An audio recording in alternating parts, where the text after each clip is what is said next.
Capítulo 8. Dama Timo. Uma história dos ducados é um estudo da sua geografia. Gostava muito de dizer o escriba da corte do rei sagaz, o mestre Pernacarriço. Não posso dizer que tenha encontrado prova que o contradisse. Talvez todas as histórias sejam a narração de fronteiras naturais. Os mares e o gelo que nos separavam dos ilhéus tornavam-nos povos isolados, enquanto as ricas pradarias e campos férteis dos ducados criavam riquezas que nos tornavam inimigos. Talvez fosse este o primeiro capítulo de uma história dos ducados. Os rios Urso e Ven são a causa dos ricos vinhedos e pomares de lavra, tão seguramente como as montanhas dos cumes pintados erguendo-se sobre orla da areia guardavam e isolavam o povo que ali vivia e o deixavam vulnerável aos nossos exércitos organizados.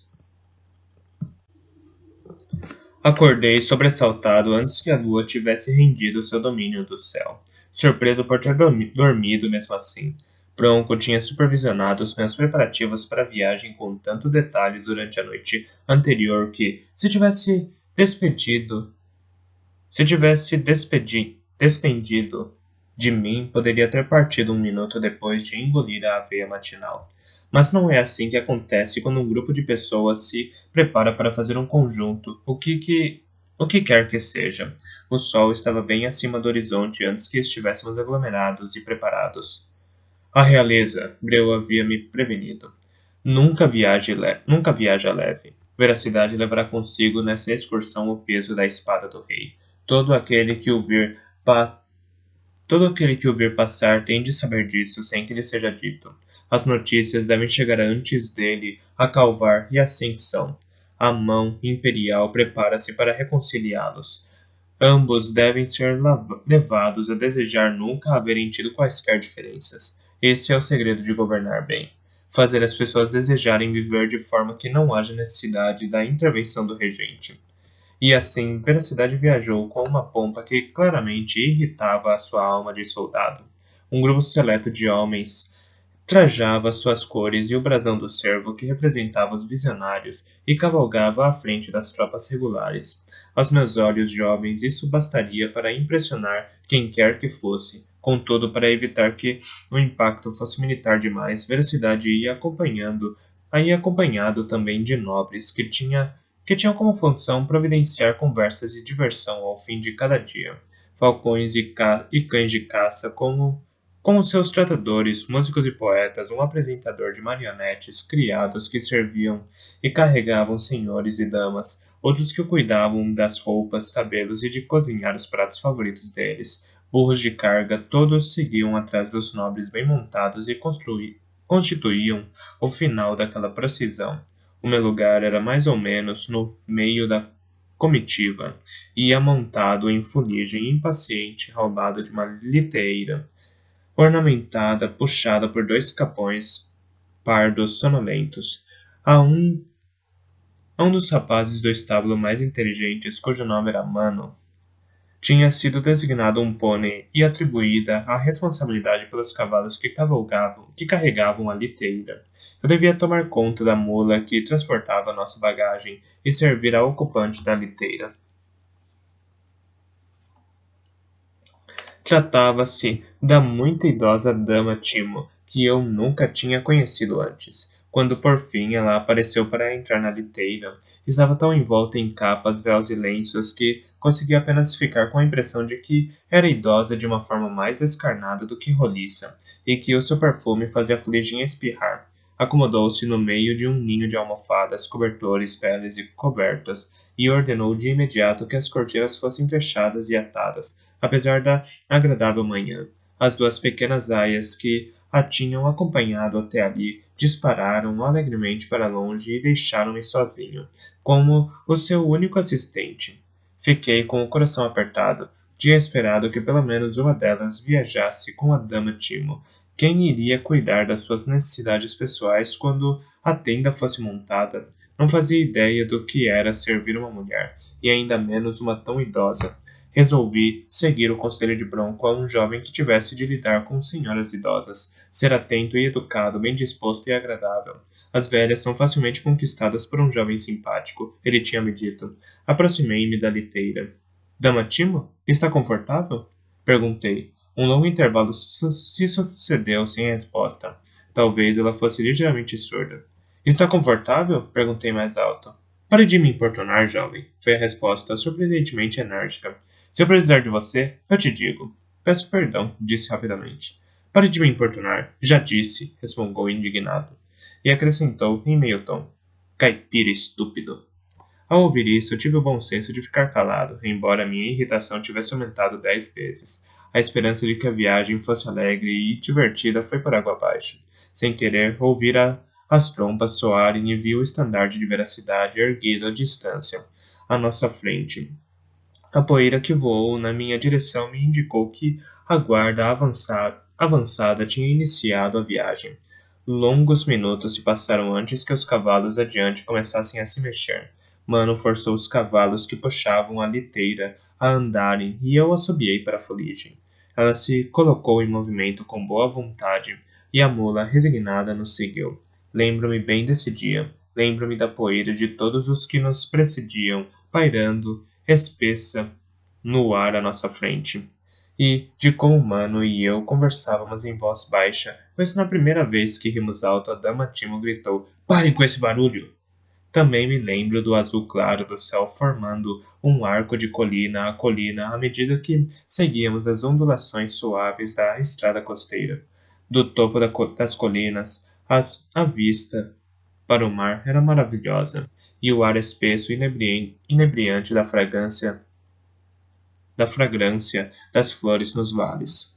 Havia também as pastoras, todas enfileiradas em cima de um muro de pedra, soltando risinhos e apontando para nós, corando enquanto passávamos. O seu rebanho lanoso espalhava-se pela ladeira atrás delas, e Mano e eu soltamos exclamações de espanto ao ver como elas tinham posto as saias coloridas de lado e as haviam atado num nó, deixando joelhos e pernas nuas ao sol e ao vento. Fuligem estava inquieta e aborrecida com a lenta progressão, ao passo que o pobre Mano constantemente dava pancadas nas costas do velho pônei para forçá-lo a manter o passo. Fizemos 2 pausas durante o dia, para que os cavaleiros pudessem descer dos cavalos, esticar as pernas e deixar os animais beberem água. Dama Timo não saiu da liteira uma só vez, mas em algum momento lembrou-me rispidamente de que eu já devia ter trazido água para ela. Mordi a língua e fui buscar-lhe uma bebida. Foi o mais perto que estivemos de ter uma conversa. Quando paramos, o sol ainda estava acima do horizonte. Mano e eu montamos a pequena tenda da dama Timo enquanto ela jantava dentro da liteira, comendo de um cesto de vime, carnes frias, queijo e vinho que ela tinha se lembrado de trazer. Mano e eu comemos mal. Rações de soldado constituídas de pão duro, queijo ainda pior e carne seca. No meio da refeição, Dama Timo requisitou que eu a acompanhasse da liteira à tenda. Saiu agasalhada, rivelada, como se fosse atravessar uma tempestade de neve. Suas vestes eram de cores variadas e de várias épocas, mas todas tinham sido caras e de bom corte um dia. Agora, quando ela apoiava em mim todo o seu peso e mancava para a frente, eu podia sentir um cheiro repulsivo e misturado de pó, mofo e perfume, com um cheiro de urina mal disfarçado. À porta da liteira, ela me mandou embora rispidamente e avisou que tinha uma faca e que a usaria caso eu tentasse entrar ou incomodá-la de alguma maneira. E olha que eu sei bem como usá-la, jovem, ameaçou-me. As nossas acomodações eram sempre as mesmas que as dos soldados, o chão e as nossas capas. Mas a noite estava agradável e fizemos uma pequena fogueira. Mano zombou da minha cara e riu do meu suposto desejo pela dama Timo e da faca que me esperava caso tentasse algo. Isso levou a uma disputa entre nós, que terminou quando a dama Timo começou a gritar, ameaçando-nos por não deixá-la dormir. A partir desse momento, começamos a falar em voz baixa, e Mano me disse que ninguém tinha me invejado ao saber que eu tinha sido designado para acompanhá-la, que todas as pessoas que alguma vez tinham viajado com ela passaram a evitá-la. Avisou-me também que a pior tarefa ainda estava por vir, mas se recusou veementemente, embora os seus olhos se enchessem de lágrimas de riso, a me dizer do que se tratava. Adormeci facilmente, pois, como uma criança, tinha tirado da cabeça a minha verdadeira missão, até que tivesse de encará-la. Acordei ao raiar do dia, com o com o gorjeio dos pássaros e o mau cheiro insuportável de um penico que estava cheio à entrada da tenda de Dama Timo. Embora o meu estômago tivesse se fortalecido de tanto limpar estábulos e canis, tive de me esforçar a despejá-lo e lavá-lo antes de lhe devolver. Naquele instante, ela já estava me criticando da porta da tenda por eu ainda não ter trazido água para ela, quente ou fria, nem cozinhado o seu mingau, cujos ingredientes tinham deixado à minha disposição. Mano tinha desaparecido para ir partilhar da fogueira e das rações dos soldados, deixando-me com a minha tirana. Quando eu tinha terminado de servi-la numa bandeja, que ela insistiu que estava desmanzeladamente arrumada, e devolvido os pratos e o pote lavados, o resto da procissão já estava quase pronto para partir, mas ela não nos deixava desfazer a tenda sem antes estar bem acomodada dentro da liteira. Conseguimos empacotar tudo numa pressa frenética e, finalmente, eu já me encontrava sobre o cavalo sem uma migalha de café de manhã dentro de mim. Estava esfomeado depois daquela manhã de trabalho. Mano olhava o meu rosto sombrio com alguma simpatia e pediu-me com um gesto que cavalgasse mais perto dele. Inclinou-se para falar comigo. Todo mundo, com exceção de nós, já tinha ouvido falar dela, disse, com um breve aceno de cabeça em direção à liteira de Dama Timo. O mau cheiro que ela produz todas as manhãs é lendário. Madeixa branca. Diz que ela costumava acompanhar cavalaria em muitas viagens. Tem parentes espalhados por todos os 6 ducados e pouco o que fazer se não visitados. Todos os soldados dizem que aprenderam há muito tempo a manter em distância ou ela os manda fazer serviços. Todos os soldados dizem que aprenderam há muito tempo a manter distância, ou ela os manda fazerem serviços trabalhosos e inúteis. Ah, Madeixa Branca mandou isso para você. Ele disse para você não esperar por uma ocasião em que possa se sentar e para comer enquanto a serve, mas ele tentará deixar algo separado para você todas as manhãs. Mano me passou um pedaço de pão com 3 tiras de bacon, oleosas e frias. Tinha um sabor delicioso. Engoli as primeiras mordidas com avidez. Caipira, guinchou Dama Timo do interior da liteira. O que você está fazendo aí? Fofocando sobre os meus superiores? Sem dúvida. Volte já à sua posição.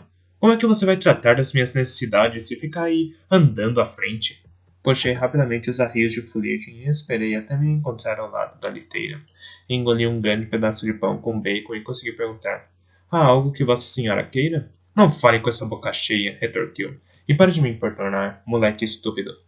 E assim continuamos. A estrada seguia a linha da costa e, no nosso passo carregado, levamos 5 dias inteiros para chegar à Bahia Limpa, com exceção das 2 pequenas aldeias e a paisagem consistia de falésias cheias de vento, vales, prados e ocasionalmente grupos de árvores retorcidas e merradas, e, contudo, parecia repleta de belezas e maravilhas, pois cada curva da estrada me levava a um lugar que nunca tinha visto antes. À medida que a viagem prosseguia, Dalmatina se tornava cada vez mais tirânica. Lá, pelo 4º dia, o fluxo de queixas era constante, e eu não podia fazer muita coisa em relação a elas. A liteira balançava demais e a enjoava. A água que eu lhe trazia de uma ribeira era muito fria, e a dos meus cantis muito quente. Os homens e os cavalos à nossa frente levantavam poeira demais e estavam fazendo aquilo de propósito. Disso ela tinha certeza e era para pararem de cantar canções grosseiras. De tão ocupado que eu estava cuidando dela, não tinha tempo para pensar em matar ou não matar Duque Calvar, mesmo que quisesse. No início do 5º dia, avistamos a fumaça que se erguia das chaminés de Bahia Limpa. Por volta do meio-dia, pudemos distinguir os edifícios maiores e a torre de vigia nos penhascos acima do vilarejo. Bahia Limpa era um lugar muito mais calmo do que Torre do Cervo. A estrada descia, serpenteando através de um vale amplo.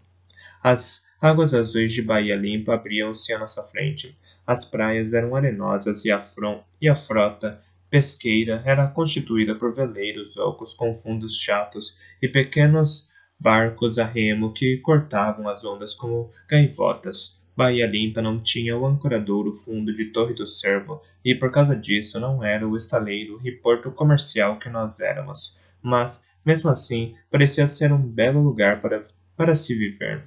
Calvar enviou uma guarda de honra para nos receber. E claro que isso levou a uma parada para os homens de Calvar trocarem formalidades com as tropas de Veracidade. Como dois cães, cheiramos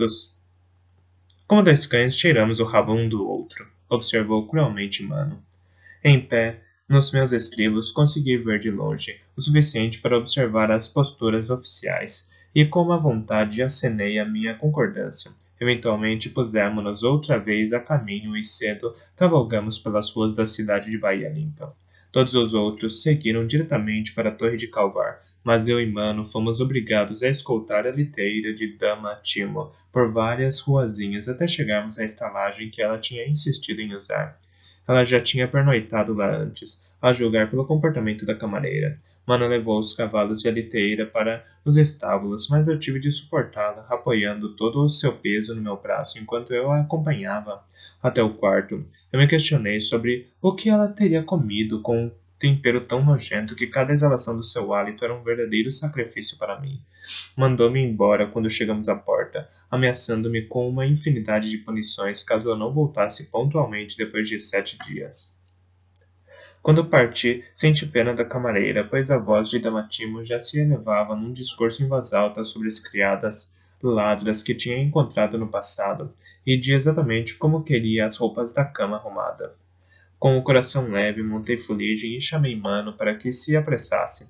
Vagueamos pelas ruas de Bahia Limpa e conseguimos alcançar o final da procissão de Veracidade, quando esta entrava na Torre de Calvar. A guarda da Bahia tinha sido construída num terreno plano que oferecia pouca defesa natural, mas era fortificada por uma série de muros e fossos que um inimigo teria de ultrapassar antes de encarar as paredes sólidas de pedra da torre.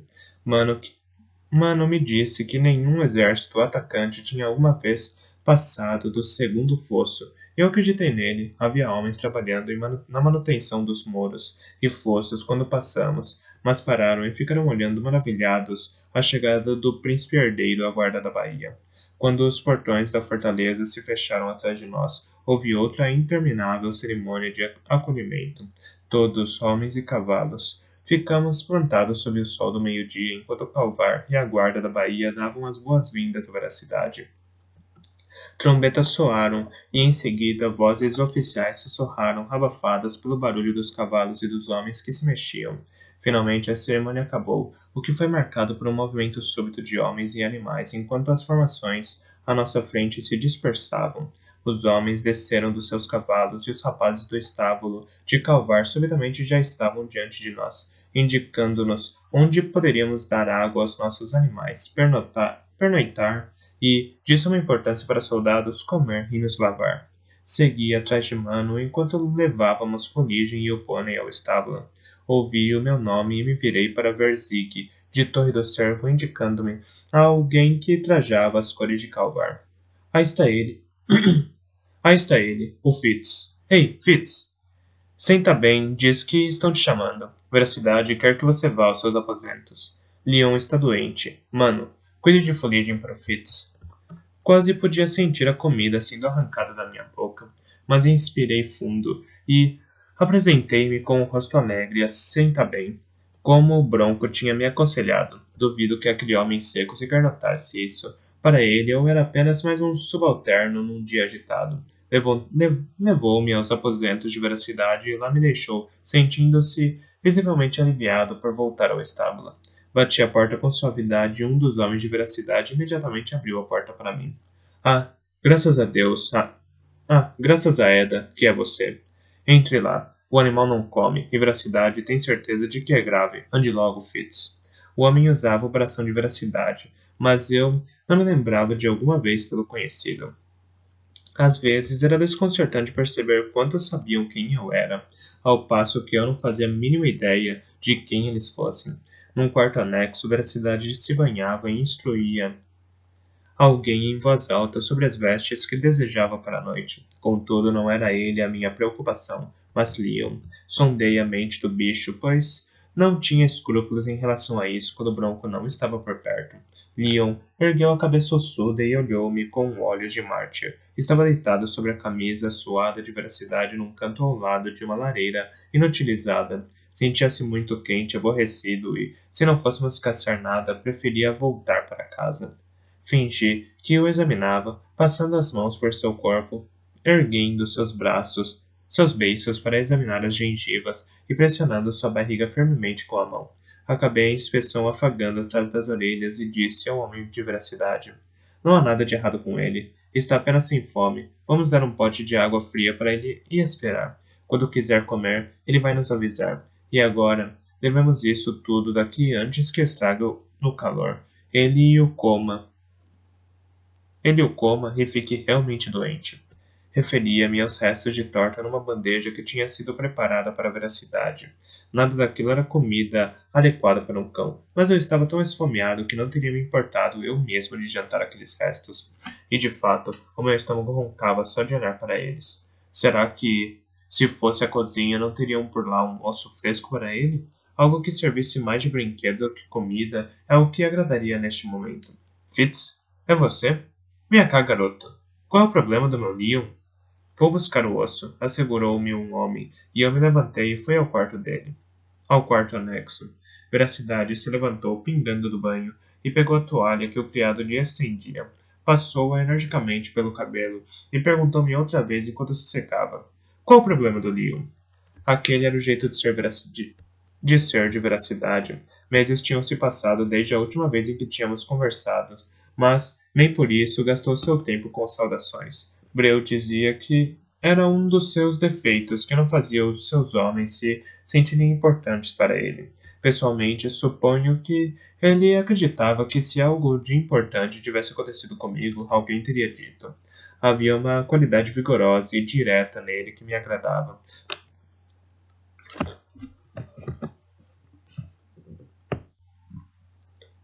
Uma suposição de que tudo ia bem, a menos que alguém lhe dissesse o contrário. Não tem nada de grave, senhor. Está um pouco desconfortável com o calor e com a viagem. Uma noite de repouso num lugar fresco vai deixá-lo revigorado. Mas eu não o encheria de pedaços de torta, não com esse tempo quente. Bem, Veracidade curvou-se para secar as pernas. Você tem razão, garoto. Bronco sempre disse que você leva jeito com os cães, e não vou ignorar o que lhe disse. Só que Leon parecia tão distraído, e normalmente tem bom apetite para tudo, principalmente para o que estiver no meu prato. Pareceu envergonhado, como se tivesse sido pego paparicando uma criança. Fiquei sem saber o que dizer. Se é tudo, senhor, devo voltar ao estábulo? Olhou-me de relance por cima do ombro, intrigado. Parece ser um pouco de perda de tempo. Mano pode cuidar do seu cavalo, não é? Você precisa se lavar e se vestir se quer ir a tempo do jantar. Carimo? Tem água para ele? O criado estava curvado, colocando as vestes de veracidade sobre a cama. Endireitou-se para responder. Imediatamente, senhor. E vou preparar também as roupas para ele. No curto espaço da hora seguinte, meu lugar no mundo pareceu virar-se de cabeça para baixo. Sabia com antecedência o que iria acontecer. Tanto Bronco como Breu tinham tentado me preparar para este momento. Mas passar subitamente de insignificante parasita em Torre do Servo a membro da comitiva formal de veracidade era um pouco desconcertante. Todo mundo presumia que eu estava a par do que se passava. Veracidade já estava vestido e fora do quarto antes de eu entrar na banheira. Carimo me informou que ele tinha ido falar com seu capitão da guarda. Fiquei agradecido por Carimo ser um bisbilhoteiro. Não achava que meu escalão fosse tão elevado que o impedisse de papear e reclamar na minha frente. Vou preparar uma cama de palha aqui para você passar a noite. Duvido que vá ficar com frio. Veracidade disse que queria ter você alojado perto dele, e não apenas para tratar do cão. Tem outras tarefas para você? Carimo fez uma pausa esperançosamente. Dissimulei meu silêncio mergulhando a cabeça na água morna e ensaboando o cabelo para me livrar do suor e da poeira, e em seguida emergi para respirar. Ele suspirou. Vou preparar as suas roupas. Deixe-as sujas comigo. Vou lavá-las para você.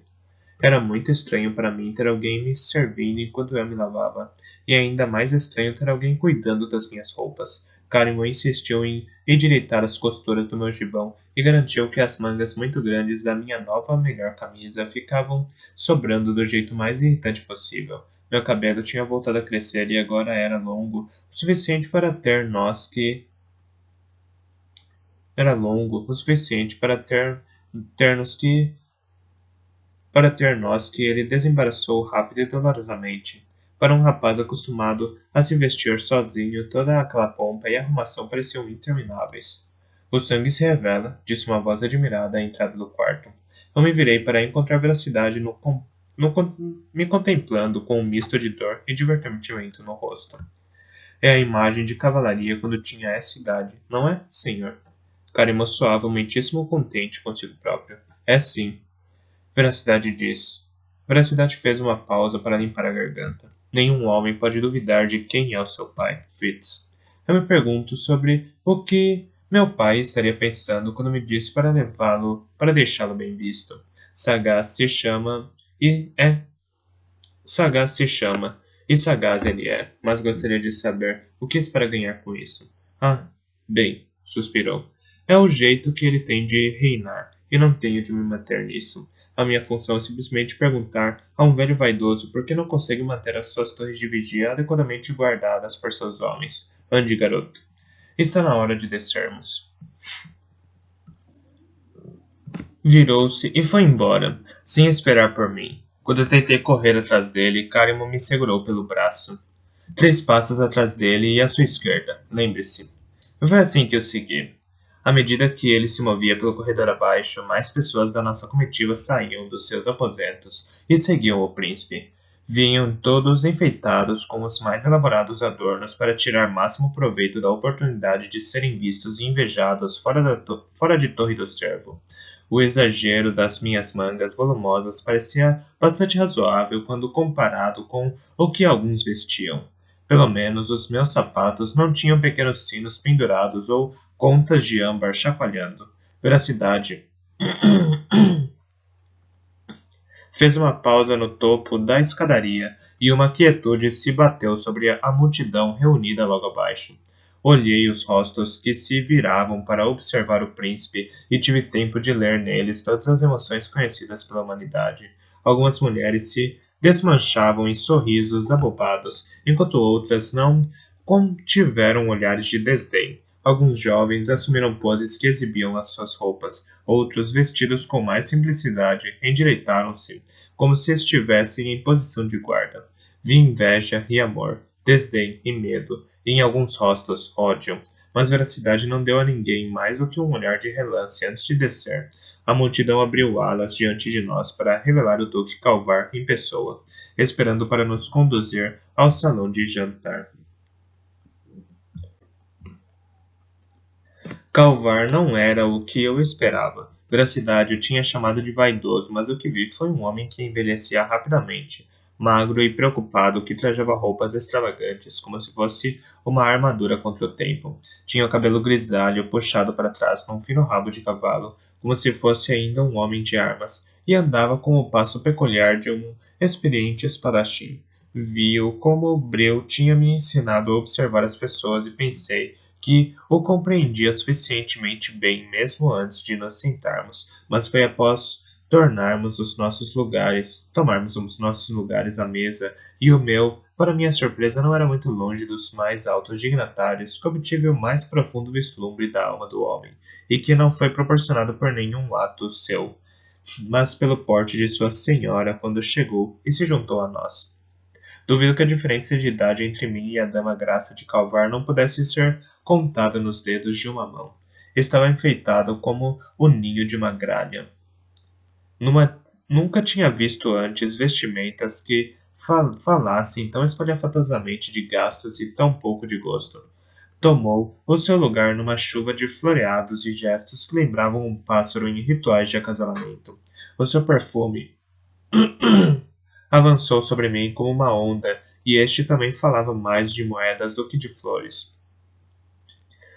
Trazia um pequeno cão consigo, que era todo pelo sedoso e olhos esbugalhados. Falou com ele em tons de mimo, enquanto o acomodava no colo, e o pequeno animal aninhou-se de encontro a ela, e pousou o queixo na borda da mesa. Os olhos de Dama Graça mantinham-se fixos no príncipe Veracidade, tentando ver se ele a notava e se estava impressionado. Da minha parte, observei Calvar encarando-a enquanto flertava com o príncipe, e pensei, aí está mais da metade dos nossos problemas em manter as torres de vigia guardadas. O jantar foi um suplício. Estava com muita fome, mas as boas maneiras me proibiam de mostrá-la. Comi como tinha sido instruído, pegando a minha colher quando Veracidade pegava a sua, e pondo um prato de lado assim que ele tivesse mostrado desinteresse por ele.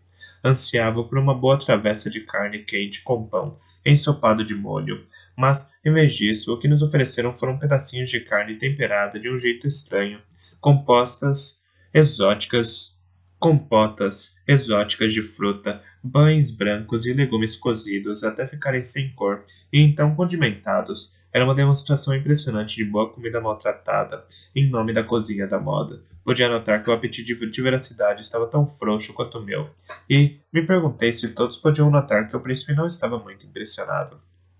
Breu tinha me ensinado melhor do que eu tinha percebido. Fui capaz de assentir educadamente a minha companheira de jantar, uma jovem mulher sardenta, e acompanhar a sua conversa sobre as dificuldades em obter tecido de linho de qualidade em rasgão naqueles dias, enquanto deixava os ouvidos divagarem o suficiente para captar o essencial das demais conversas da mesa. Nenhuma era sobre o assunto que tinha nos trazido ali. Este seria debatido entre Veracidade e o Duque Calvar, numa discussão a portas fechadas no dia seguinte, mas muito do que ouvi se referia à guarda da da ilha de vigia, e esboçava os estranhos contornos daquela situação. Ouvi reclamações de que as estradas não eram tão bem conservadas quanto antes. Alguém comentou que ficaria contente se visse os trabalhos nas fortificações da guarda da Bahia serem retomados. Um homem se queixou de que os bandidos no interior eram tantos que ele quase não podia esperar que mais de 2/3 das suas mercadorias chegassem de Vara. Isso também parecia ser o fundamento das reclamações da minha companheira de mesa sobre a falta de tecido de qualidade. Olhei para o Duque de Calvar e para a forma como ele tomava nota de todos os gestos da jovem esposa. Como se Breu sussurrasse ao meu ouvido, ouvi a sua análise da situação. Eis um duque cuja mente não está na tarefa de governar o seu ducado. Suspeitei que a dama Graça estivesse vestindo os reparos de que as, as estradas necessitavam e os salários dos soldados que teriam mantido as rotas mercantes devidamente guardadas contra os salteadores. Talvez as joias que pendiam das suas orelhas tivessem servido para pagar a guardas das torres da ilha de vigia. O jantar finalmente acabou.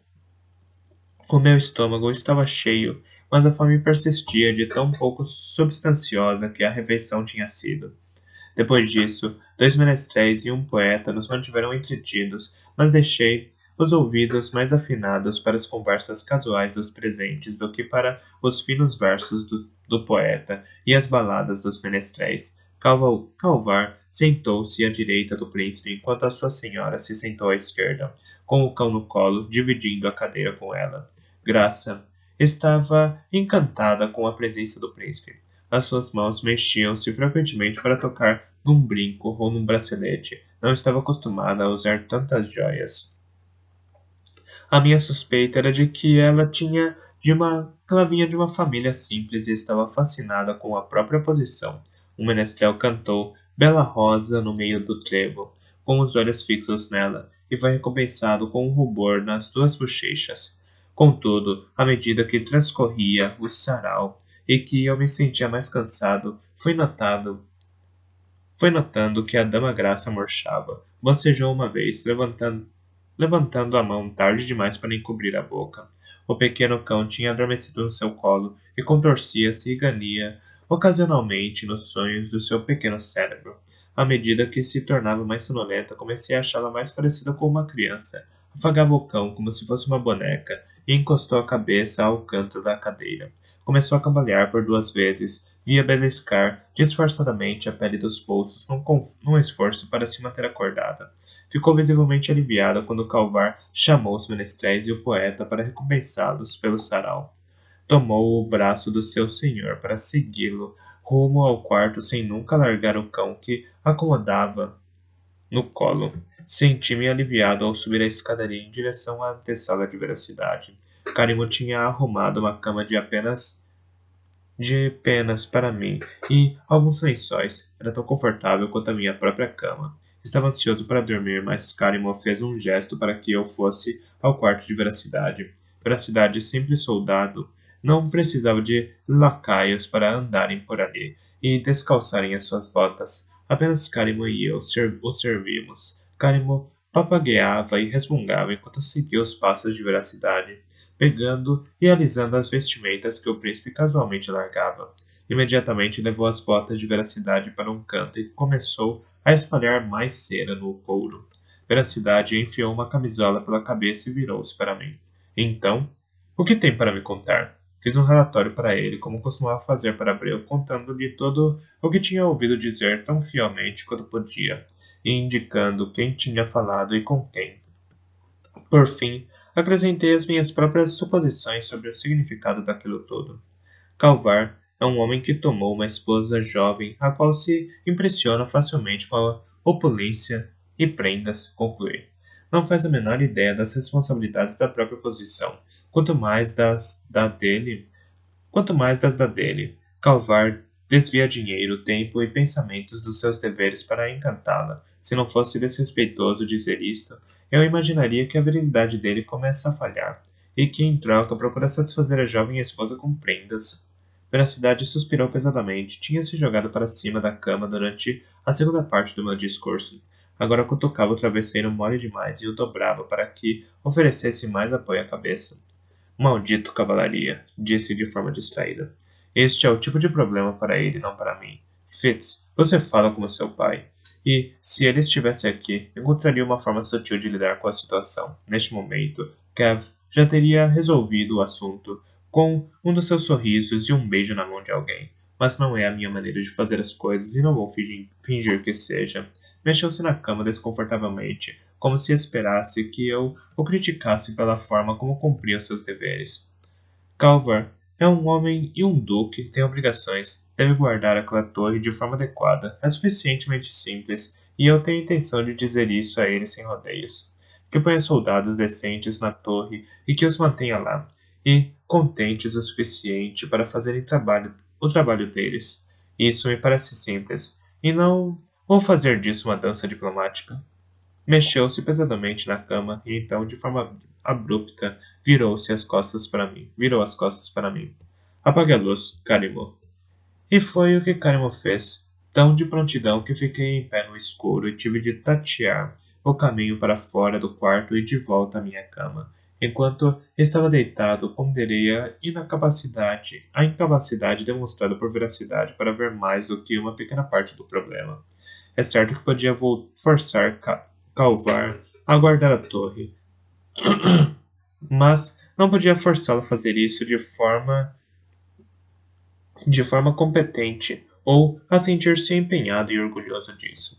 Para obter esse tipo de coisa era necessário recorrer à diplomacia e medidas a respeito dos trabalhos na estrada, da manutenção das fortificações e do problema dos salteadores. Todos esses problemas tinham de ser remediados e de uma forma que o orgulho de Calvar fosse mantido intacto e que sua posição em relação ao Duque Sanção fosse simultaneamente corrigida e afirmada, e alguém tinha de levar a cabo a tarefa de ensinar a sua esposa as suas responsabilidades, tantos problemas, mas mal a minha cabeça tocou no travesseiro e adormeci.